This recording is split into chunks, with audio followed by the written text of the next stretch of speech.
Welcome to Buckets Live, brought to you by BetMGM, the king of sportsbooks. My name's Matt Moore. I'm the senior NBA writer for the Action Network. I'm joined by Michael Fiddle. You can catch him in the Action Network app and on Twitter at Fiddles Picks. We are going to talk all sorts of NBA tonight because we have got the two best words in sports. We've got a Game 7 as the Denver Nuggets get absolutely shellacked, destroyed, annihilated, beat down, smothered, crushed Nuggets, cooked Nuggets. They get cooked in Game 6 by the Minnesota Timberwolves. They lost. I don't even know what was the final score on this game, Fiddle? Do you know? It was a 45-point win for the Timberwolves, 115-70. Hashtag didn't lose by 50. There's a throwback for you back to the Clippers. Didn't lose by 50. We will get to the Game 7. Fiddle's already got a pick in. I'm trying to bet it right now. We will talk about that game, about the dynamics of a Game 7. We'll talk about all of that and more on today's show. We'll also talk about the Eastern Conference. We'll go over Knicks Pacers tomorrow, some of the market movement in that game, and we'll take a look at, with the Nuggets lost tonight, Game 1 of the Eastern Conference Finals can't start until Tuesday. We'll talk about the dynamics that could lead to a shift in that series and the series price based off of the rest, depending on what happens in Game 6 tomorrow in Indiana, all that and more. Glad you guys are with us. Give us a like, give us a subscribe on the Action Network if you're listening to this right now on youtube.com/the Action Network. Make sure to smash that like button for me and tell me in the comments, all right, I want to hear it, who's winning Game 7, because I am open to all ideas at this point, though I will also be on a bet here shortly. Want to let you know the Buckets is presented by BetMGM. Use bonus code ACTION when signing up to get up to $1,500 back in bonus bets if your first bet does not win. That's for new users in Arizona, Colorado, Illinois, Indiana, Iowa, Kentucky, Louisiana, Maryland, Massachusetts, Michigan, New Jersey, Ohio, Pennsylvania, Tennessee, Virginia, West Virginia, and Wyoming. Bonus code ACTION will give new users in North Carolina $150 in bonus bets for betting just $5. Terms and conditions apply. Must be 21 or over. Gambling problem? Call 1-800-GAMBLER. All right, Fiddle, let's get into this. All right, so the Nuggets get absolutely shellacked tonight. I had Wolves -4.5 on this line. Was glad to take them in the spot. Should have played the alts. I told you before the show that it crossed my mind as I was picking up my kids today of, man, if the Wolves win this, they're probably going to win by 20. I need to play alts in this. Didn't do it. Didn't remember to come back. Just wasted it as always. Just hey, what a good idea. Nope. Didn't do it. But I'm not surprised in this outcome because Denver, the Wolves had not lost 3 in a row all season. That was one of the most underrated. Stat. That was one of the most underrated stats out of game 5, was that the Nuggets were the first team to hand Minnesota a third straight loss all this season. Not to one team. I just mean 3 in a row at all. They haven't lost. And so with that, right, I was I just think it's really unlikely that the Wolves are not going to be able to get up for this game. And I think that Denver falls victim to its own success, and they rally when they're up against adversity. And that played out tonight. Jamal Murray looked terrible, but also I'll just say this. Jamal Murray was not good in Game 5. He had 10 points on 10 shots through 3 quarters, and then buffeted up the stat margin in the fourth quarter of Game 5. He was not good. They still rolled because Nikola Jokic set the tone, and the rest of the Nuggets played great defense. None of that happened in this one. The Wolves made some key adjustments. The Wolves did play better. The Wolves got Mike Conley back, most notably, and now we're headed to a Game 7. Before I talk to you about series, about Game 7, about price, about all those things, just tell me what your basketball reaction was to Game 6. I was trying to split up the pizza pie into what the heck happened tonight and how many slices go to which variable. Is it just a shot variance thing that when the starters were pulled, Matt, with 8:33 left in the fourth quarter, the Wolves were 12 for 32 from 3. The Denver Nuggets were 7 for 32. So you're essentially the same amount of shots, but plus 15 points. Okay, that accounts for 1/3 of the total discrepancy of the 45-point victory. So is it Mike Conley that's coming back? Is it his plus 26, his 3 for 6 shooting, his 5 assists to 0 turnovers, getting that veteran stable point guard presence was a huge boost for them? Or was it just Jamal Murray's health? And I don't want to call it the Nuggets bench, because you could just call it the Nuggets stench at this point, because they're horrible and they stink. And so if they're going to keep coming out with what, like 2 points entering the fourth quarter, you're going to have to rely on another legendary Jokic game in game 7.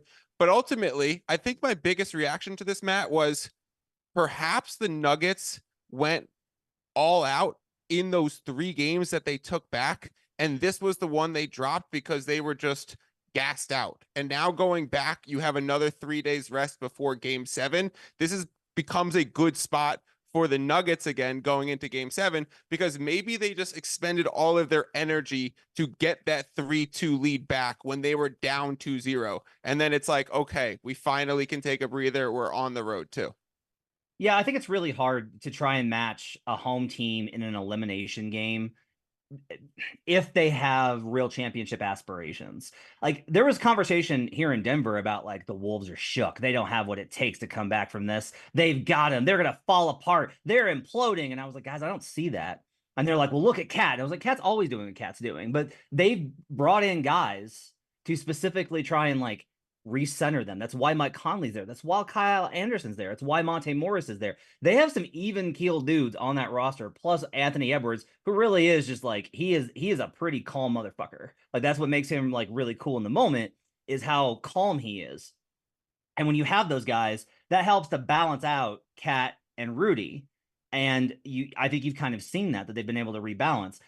I don't think it's about physical energy. I think it really is about emotional energy. And like, this is a betting podcast, and we'll talk about the numbers, but I do think that the Nuggets down 0-2 rallied with like heart of a champion spirit in game 3. And then they carried that over with like intensity and edge in game 4. And then they rode that momentum in game 5 as Minnesota was without their starting point guard and Anthony Edwards looked lost.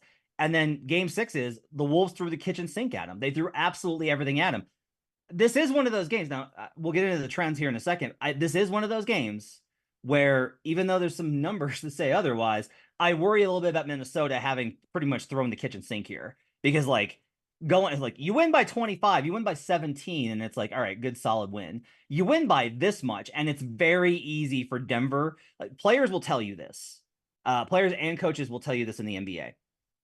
It is extremely easy for professional basketball players to get over blowouts. Nail biters, heartbreakers, stick with them. That stays with you for 2 days. It hurts. You don't want to play basketball. You don't want to think about the game. You don't want to watch highlights. You don't want to watch film. It just hurts. This game, the Nuggets are just going to throw in the trash and be like, we played like shit. We'll come back and we'll be better. That's not who we are. When you have that ability to be like, that's not who we are, it's very easy to recenter.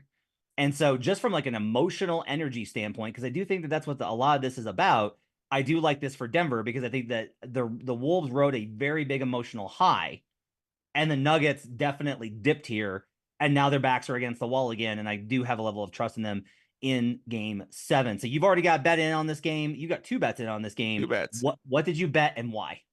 I immediately bet Denver minus 4.5, and I also immediately bet the under 199.5.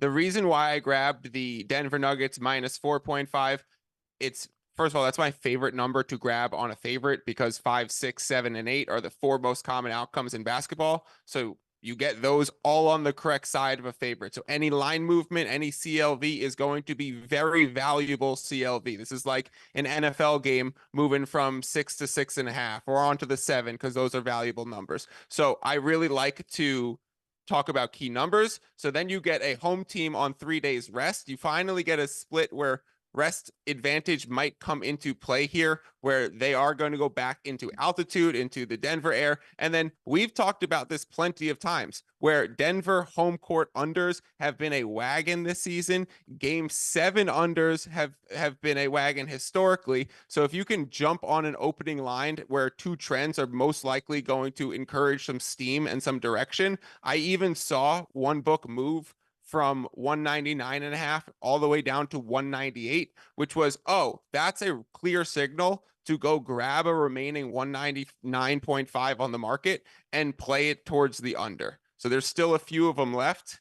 That's an immediate full unit bet for me. Whereas if the spread, I might go 3/4 of a unit, simply because there might be some Wolves public steam, and there might be some Wolves handle that comes after a 45-point win. Now, I want to fade that, but I also think getting the number is so important. So if this ends up working against me on the Nugget side, I don't think it will because it's already out to the 5. But I think we're in Nuggets at home, game 7, lean on the experience and play towards the under.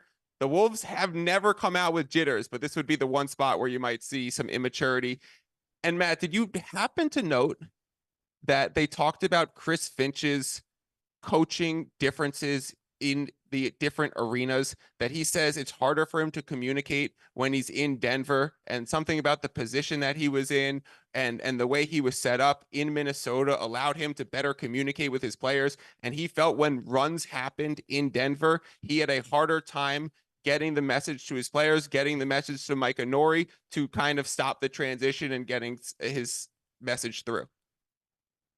That's really interesting, especially given how the first 2 games of the series went, right? Like it's hard to kind of like it's hard to kind of like confirm that that's like actually maybe like an element here. They because just like said it on the broadcast, so I was like, yeah, whoa. but I do think it, like I think it is a problem. I think especially if you're going to look at this from a standpoint of how important every possession is in game 7s, because it is so low scoring historically, that I do think there's probably a little bit of an edge there for Denver as well with the inability to kind of communicate. I do think that is tough for Finch. That's an interesting kind of spin there.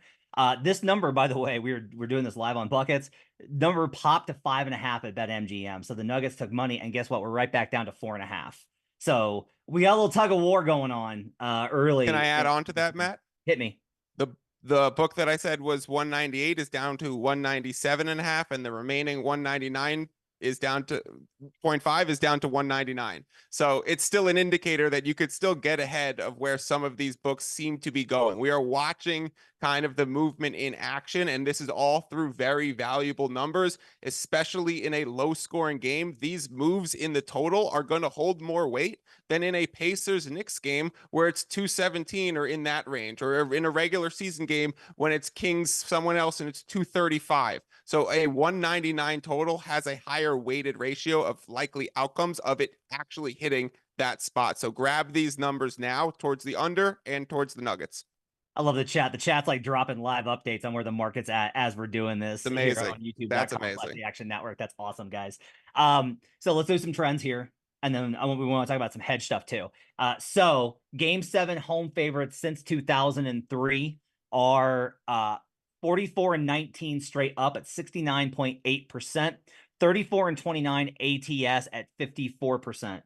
There's some weird trends to go along with this, but I will go ahead and I'll look at right now. If we look at just the last 10 years, so we want to look at just the last 10 seasons of this, 15-10 straight up at 60% straight up, 10-15 ATS. We have seen a trend towards not covering as much by the home favorites. However, I will also note this, that home favorites that win game 7, welcome to the Matt Mitchell rule, 34-10, 77% ATS. So look, this is the Matt Mitchell rule that we talk about all the time on Buckets on the podcast, which you can get anywhere you get podcasts, based off of our great director of audio, Matt Mitchell. We found this trend, and then he basically was like, why are you guys not talking about this every single day of the playoffs? This is an incredible trend. The trend has been historically over the last 5 seasons that if teams are dogs and they cover, they win outright. If they're favorites and they win, they cover. And this is a prime spot for that, 34-10 ATS. So this game literally is, if you want to bet this game, don't take the Wolves plus 5.5. Like, Phil, I want to get your perspective on this because you're really good with the math and with the betting strategy on this. But I do think with this being under 2 possessions, I can't rationalize being like, I'm going to bet on the Nuggets winning. Like, you're betting on, you really are betting there on Wolves winning, like losing by margin, right? By close margin, by not losing by margin. Like, it is possible for sure. It gives you a little bit of insurance, but the value on this at plus 185 has to be better. You should just take Wolves money line here. Yeah, you should absolutely be on Wolves money line, but not necessarily only Wolves money line. So the way I would take it, definitely use it as a ladder, right? We talk about escalator plays, ladder plays all the time on Buckets. People do it with props while you're selling points. In a spread money line situation, it's the exact same thing, where you might want a 50-50 your bet split because you are getting a good number with plus 5.5, where this has been for the rest of the series. I mean, I would even still wait if we're watching Nuggets team. Wait till this continues to go and meets its resistance point. Wait till you start seeing it come back to 5. See if it gets to 6. You have patience on your side and time on your side if you want the Wolves. If you want the Nuggets, it's to act fast before the market keeps moving. But the way I would do it, Matt, if I wanted to go all in on the live number, I mean, on the money line, I would plan on working off some of it live with a, let's say the Wolves get up big and I have a Right. Wolves money line. If that was my only bet, I would go into the game thinking I'm going to look for a moment to either grab Denver at a good plus money number or a good plus points number and open the middle, which I do think is going to be very relevant when we get into the hedge discussion. Yeah, so like I guess the only real nightmare for you is if you're betting Wolves is just like Nuggets blow them out from quarter one on. But what's tough too about this is the game script, which is, and you saw it again tonight.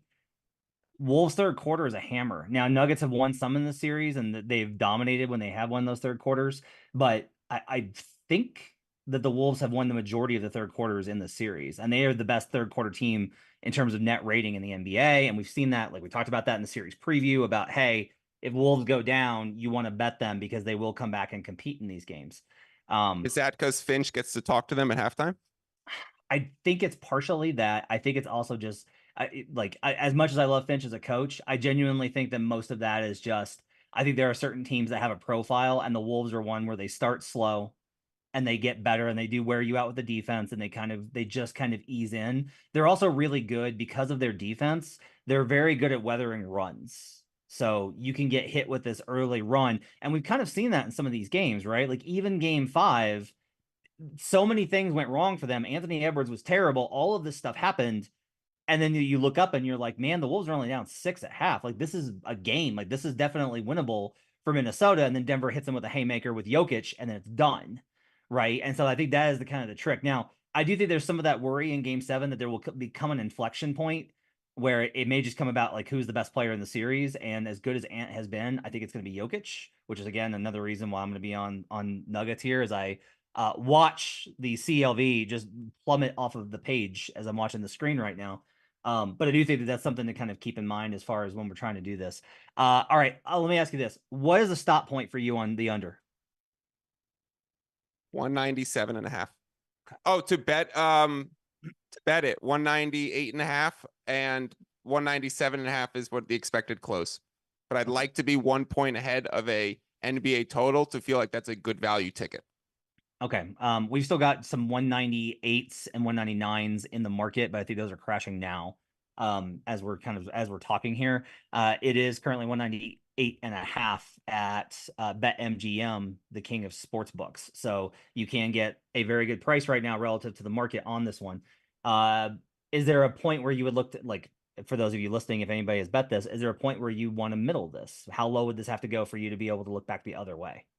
So BetMGM, I think, just moved Timberwolves back to 4.5. So we're already seeing the resistance point Yep. being met for this Nuggets line, which means sharp market has developed. We're getting good bettors on both sides. We're seeing books willing to swing this line in between these ranges. So you're getting a very strong indication that the spread is going to close between minus 4.5 and minus 5.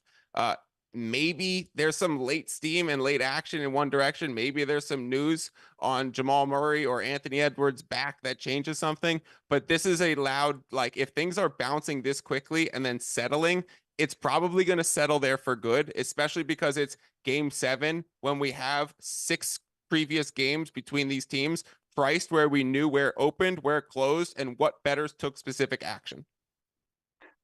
This is crazy. So I'm looking at this, and home favorites that win game 7s, the opponent team total averages 87.8 since 2003. I want to look at that in modern era, since that's going to include a lot of the Pistons Spurs era.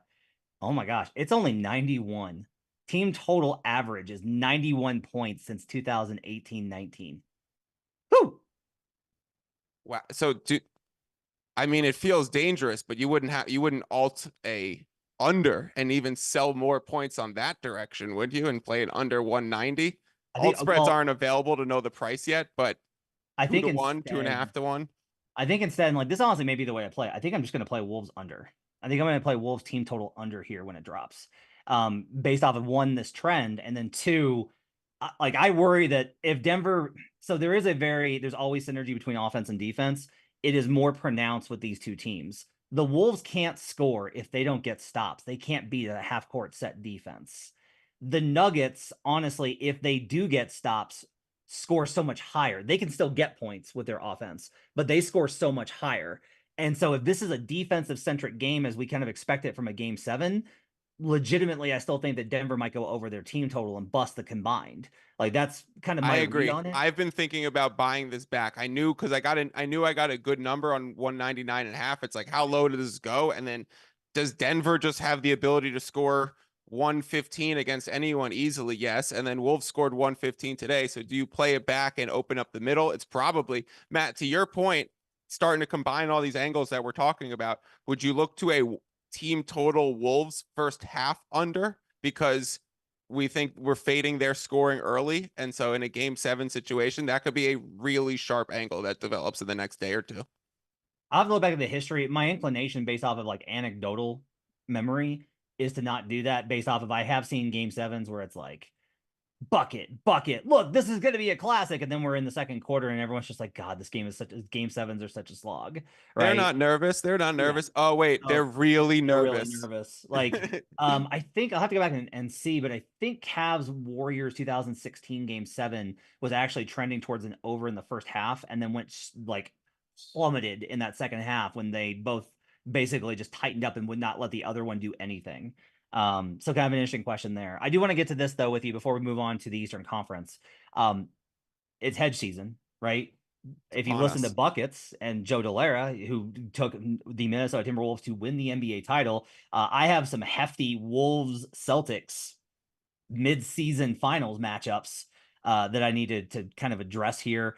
What's kind of your approach if you're holding a Wolves title ticket, Western Conference title ticket, or series ticket? What are your thoughts on kind of how better should approach this game 7? I actually think we need to start considering hedge angles for every team that has 3 losses on their docket. So even on the Nuggets side, if you have a Nuggets future, I would actually be more scared as a Nuggets backer with them still on the brink as opposed to the Wolves, because the Wolves are the underdog and you're like, we've got it to one more left, right? So if I'm at all in series prices in those, you have to start considering a few things. If you are going to hedge and you have a Timberwolves future, you likely have to play the Denver Nuggets on the money line. However, if you have the Denver Nuggets on the future, it is time to get really cute and really fancy and really sharp and play Timberwolves with the points, because then you can potentially middle it and keep your Denver future alive and have the Minnesota Timberwolves lose by 3 and still cover ATS. So if this is a really low scoring game and you have Denver futures, you want to make sure you are on some Timberwolves plus points in this game. That is the perfect example of both establishing some ceiling where you can, you know how they say in Monopoly, pass go and collect 200. You could Right. pass go and collect 400 if you hit your middle. And then also you are perfectly risk mitigating your potential future. So you're increasing ceiling and decreasing risk at the same time. And if the Nuggets end up blowing them out, you should be happy because we're not dumping a ton of the profits in that direction. I think if you're on a Thunder ticket, that's really long. You have to start considering hedging too. You really have to wonder, Matt, at this stage with 2 rounds left, you likely need at least 40 to 1 on your odds to be able to work off this early, right? Because we're going to have to potentially work if your hedge fails, which is a kind of a good thing because it keeps the upside, but it puts more risk and exposure on your existing future. So I don't decrease the potential winnings with what I lost. I increase what I've invested in the full position, if that makes sense. So you have to kind of like you have to think if I have to work off of this in 3 or 4 stages next Right. round and then potentially in the finals, it's growing exponentially. So you have to really have wiggle room. But then by doing it, the big question, Matt, that I want to throw back to you is by doing it, you're essentially kissing the value goodbye. If you're willing to hedge at the end of the second round, you're forcing yourself to initiate a hedge at the start of the third round and at the start of the finals in a martingale type of card philosophy where you're playing back everything you've lost and trying to recoup it with the potential profit waiting on the back end. But Yeah. then you're shaving off so much potential profit. Do you just say OKC might win 2 in a row, or the Wolves might win, or Denver might win? So it's like, my question to you is like, what do you think happens in some of these games? And then are you like gut feeling we should hedge these? I think if you have a Thunder ticket, you should probably don't dump it, right? But ensure, because if you got a Thunder ticket, depending on what you've got, you probably got a very good number on it, regardless of when you bet it, because they were never kind of considered to be a serious title threat. If it's Thunder, I definitely think you need to be taking With Mavericks. some Maverick series price. Right. Take Maverick series price, pay through that. Get make sure that you come out a little ahead. There's hedge calculators on actionnetwork.com in the app. You can use those to calculate out like what the optimum is, and then you can kind of work backwards from that based off of if you want the exact equilibrium. If you're like, well, I really just kind of want to come out even, at least those kind of approaches, whatever it is that you want to do, you can do it that way. I think if you have Pacers, I don't know anybody that has Pacers, so I don't even know if we need to talk about that. I do. 500 to 1. Okay, if you have Pacers, if you have Pacers, you need to get off of it now, and you need to bet it with Knicks series price, because your value, you'll still be at a really great value in the conference finals, even with the Celtics such a big favorite. I would get off of it now though, because it's like you're not beating the Knicks. You're not beating the Knicks twice and then beating the Celtics. I don't think that that's reasonable. So like take the Knicks Correct. series price and get out. Correct. Do you get cute and take Knicks plus 5.5 for game 6 and say hope that the pace? So I mathed this out, and so the Knicks series price is minus 265. Okay. So you'd essentially pay 2.65 to win back your unit in your Pacers future. Or if you played the minus 110 and then you played the expected game 7 money line, you're paying about 0.3 of a unit more. You're going to pay about minus 300 total to play both games, as opposed to playing, because the Knicks will be a minus 190, minus 200 in that game 7. So do you get cute and try and say Knicks plus 5.5 and then middle it and then cover your game 7 hedge right there? Or do you just say, I'd rather just take a cheaper security and like built in, what is it called, insurance on that? Yeah, I mean, look, I think this always comes down to what kind of bettor you are, because I am so insecure and uncertain of everything that I want the security. But like, look, the smartest bettors, the sharpest bettors, most of them are actually going to tell you to let it ride.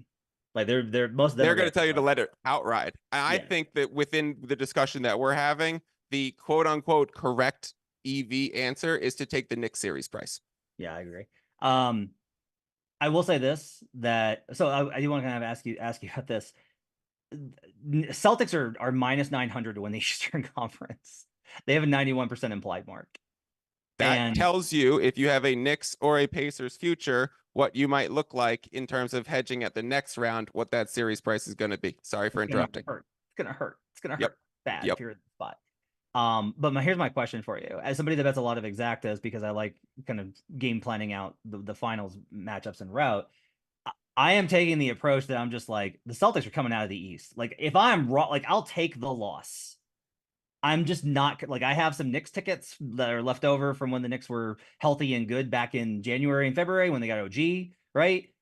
I'm good there. I don't have anything Pacers. I'm not necessarily worried about it. I do not see it. Like, I do not see a scenario. And I will say that if it's Celtics Pacers, the Celtics are, I think if it's Celtics Pacers, Celtics get shorter.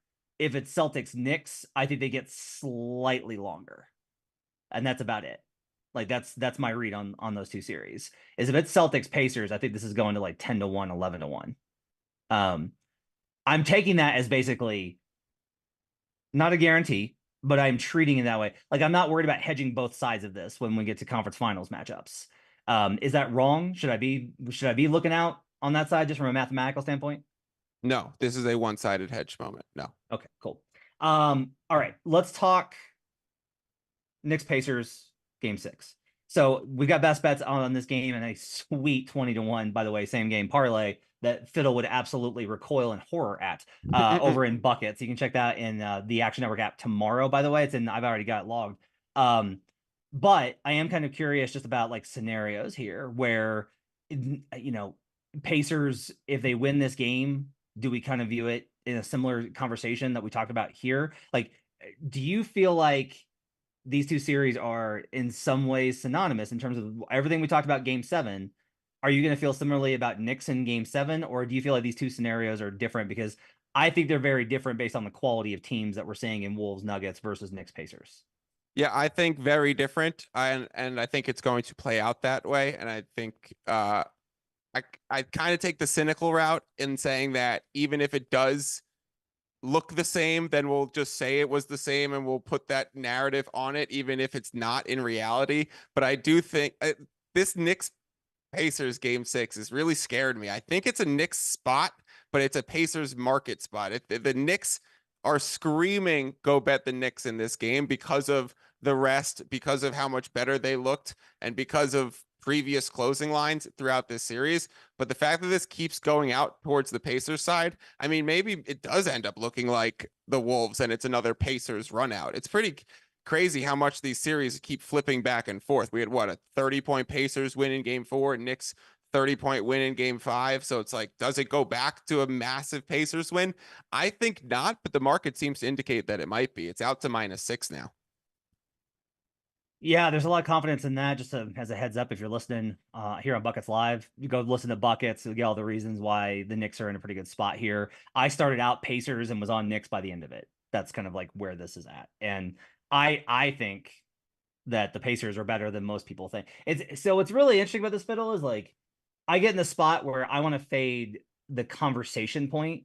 If it's not just Twitter, because that's an echo chamber, but if it's Twitter plus like the national conversation on the shows, if the general sports apparatus is kind of like, man, the Pacers are just shit, then I'm kind of like, no, they're not. They're actually okay. And I'll bet them and I'll show you. And then I go and I check the market and it's like the market's like, no, the Pacers are fine. Like they're not better than the Knicks, but they're fine. And like that's what's so hard about betting is like is the market is like, no, we're not going to get too wrapped up in this. And because there's enough people in the market that would be like, hell yes, I will take the like if this was shorter, right? If this was 2.5, they would get obliterated on Pacers -2.5 tickets. Like they would just get run out of the building by sharps that are like, are you kidding me? Like I get a team that is equal in talent versus a tired Knicks squad down three starters with Jalen Brunson still hopping on one leg at home. Seriously? So the market's tough. I think the series is very weird because game 7s are typically shot variants. It's another reason why I lean Denver's way is Minnesota's offensive floor is so low. I do not like them in a spot where it's like every bucket counts. Denver's just going to create a little bit more. Like they're just going to create like a little bit more. Maybe they get waxed like they did in games 2 and game 6, but I don't think that that's going to happen. The Pacers, though, on the other hand, as a road dog, I have a lot more confidence in the Pacers just going in there and being like, nope, playing with house money, playing pretty free. We're just going to throw up some threes and we'll see what happens. And the Knicks, who have relied on some weird stuff this postseason, including Josh Hart becoming a 3-point shooter for a handful of games, Miles McBride suddenly being Kobe Bryant and other things. I kind of worry about like that coming back down to earth. Now in a grinded out game 7, that offensive rebound edge may be even greater if we get there. But I am kind of curious just about like what does the game script look like for a game 7 between those two teams, given how offensively centric that series has been. I think it's just going to be more of the same of the Pacers just trying to keep running, and beating the Knicks by showing that they're gassed out and they don't have the offensive firepower to keep up. If the Pacers end up pulling this off, it's because they're putting up 105 plus every game and the Knicks just simply can't get to that number. But if the Pacers offense isn't there for one of these nights and it's a scrappy game, the Knicks are just the team that you want in that coin flip scenario to pull it out. Because when we get to a close game in the fourth quarter, both teams naturally slow down and start getting into some half court pick and roll sets. And you just have to trust Brunson over Halliburton operating in that range. And the Hartenstein, honestly, being a great secondary creator. When he catches that roll pass, he either throws up a good little baby hook or hits the right outlet guy. So it's like he initiates well from the nail, and Brunson is just lethal in the mid range. So I trust that Game 7 atmosphere, especially in the Garden.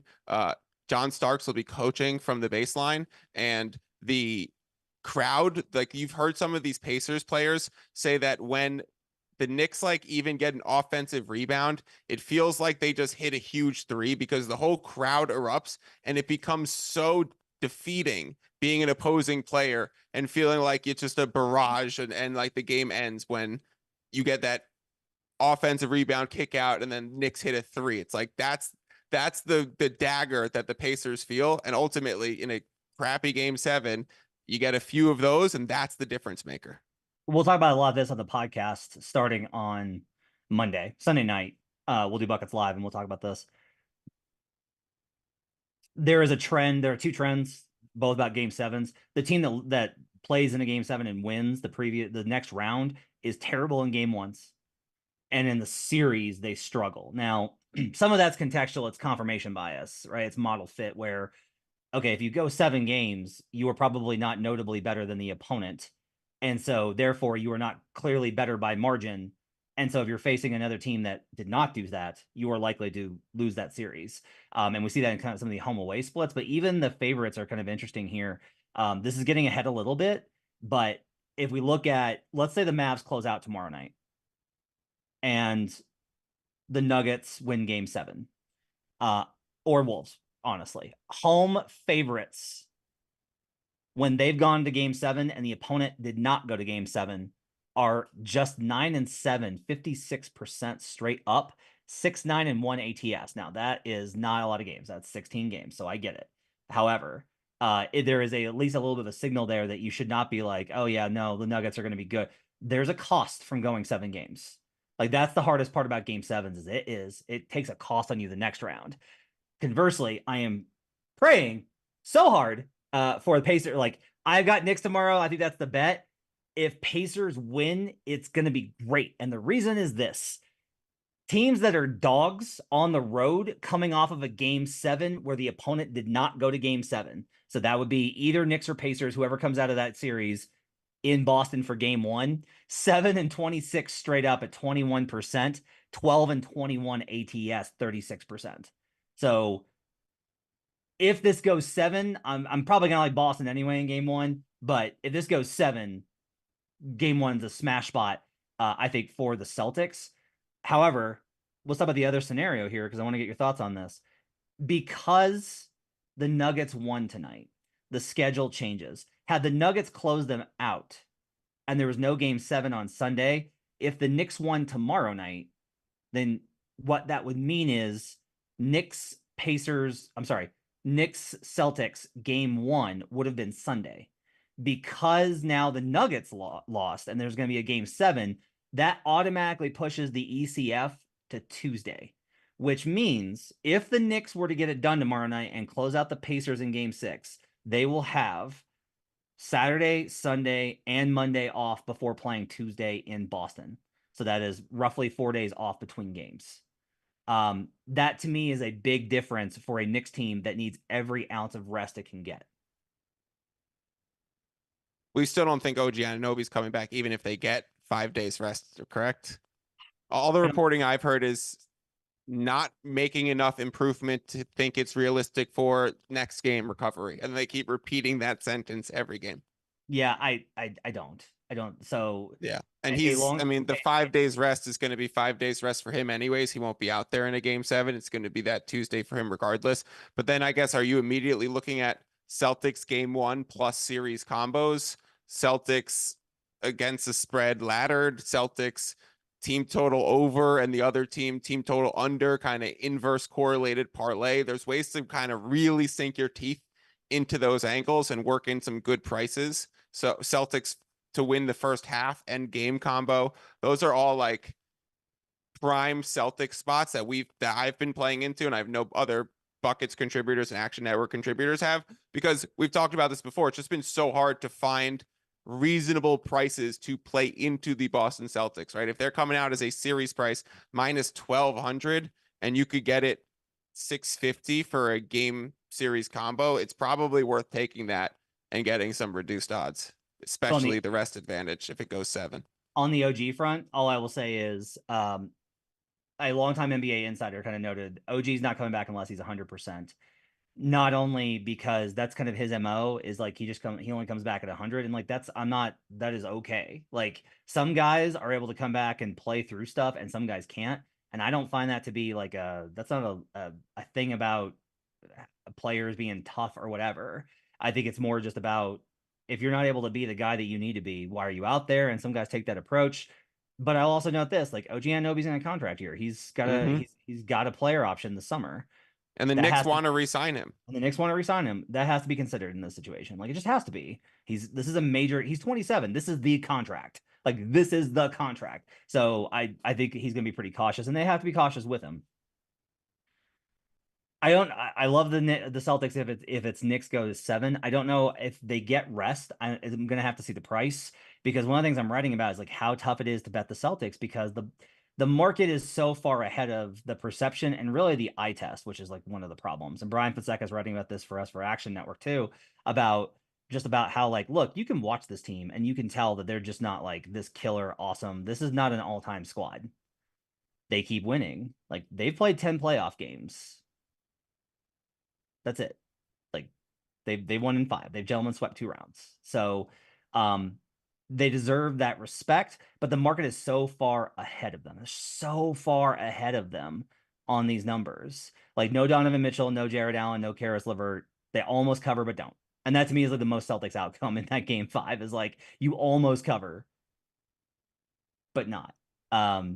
Tito, who's a Heat fan, just told me in our chat. We had him shook for a minute though. Just kidding.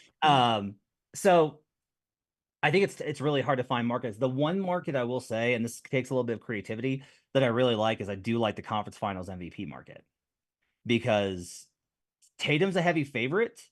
Jaylen Brown's like he's plus 450 at spots, and Derek White and Kristaps Porzingis are both big numbers too. Now Kristaps probably isn't coming back. You can wait until you hear when he's coming back and still get a really good price on him.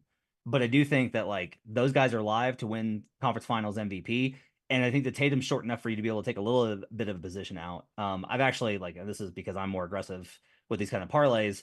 Like I have Tatum Jokic for Eastern Conference, Western Conference, and I like that quite a bit, just based off of where I'm sitting, based off of the probabilities. So that's like one kind of approach, but it is really tough to find ways that I think to bet the Celtics right now, given how far the mark, like they're really good and they're really awesome, but you don't really want to bet them. And the market is like the market wants nothing. They don't like these numbers are not like, yeah, we definitely want some Celtics money here. The market is like absolutely not, which is why a potential Nuggets Celtics finals is so fascinating. Is like I don't know where they price that, because they know they're gonna take so much Nuggets money, no matter where they have to put it based off of power rating. Matt, I absolutely love the idea that you just said, and I went to just work on it, and there's something really interesting that you could do. You could play Tatum at minus 210 and Jaylen Brown at plus 500. Do you think there's a strong risk that it's someone other than Tatum or Brown? I think Derek White's live from the perspective of if he has a huge series hitting threes and he shuts down either Tyrese Halliburton or more notably Jalen Brunson, right? If he does that work, I could see that happening. Okay. The leading scorer versus the Knicks the last 2 seasons for the Boston Celtics is unsurprisingly Jason Tatum. He's also second in BPM. The actual leader for BPM is Kristaps Porzingis. Porzingis averaged 20 in the games versus the Knicks this season.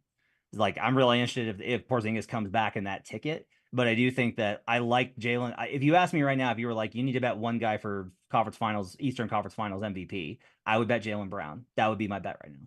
So this is fascinating to me because Tatum's minus 210, Jaylen Brown's plus 500, and Derek White is plus 1,500. There's just only one book that I'm looking on. This is without even line shopping for the best available odds.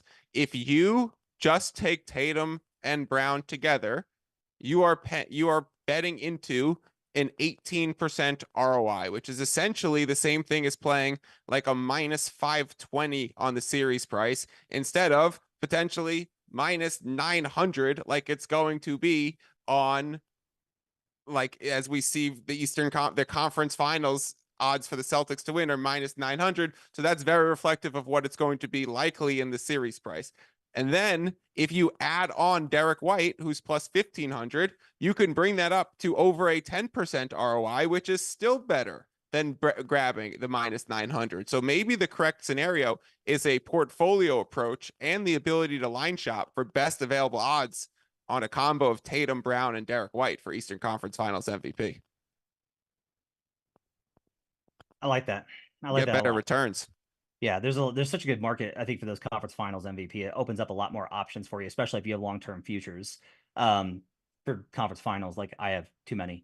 All right, before we get out of here, I did want to kind of note one more trend, getting back to Denver, Boston, or Denver Wolves, because I do think it's pretty relevant. And that is that there's a weird, this is a small one. Okay, so this is not like this is not a bettable trend. This is like, hey, here's a neat piece of trivia. That's how you should view this. But it is just like something for you to be aware of because I found it and I think it's interesting. So I talked about how often the home favorites win. Teams that lose game 6 by more than 12 points and are home favorites in game 7 are 3-6 straight up, 2-7 against the spread. I thought you were going to say the exact opposite of results.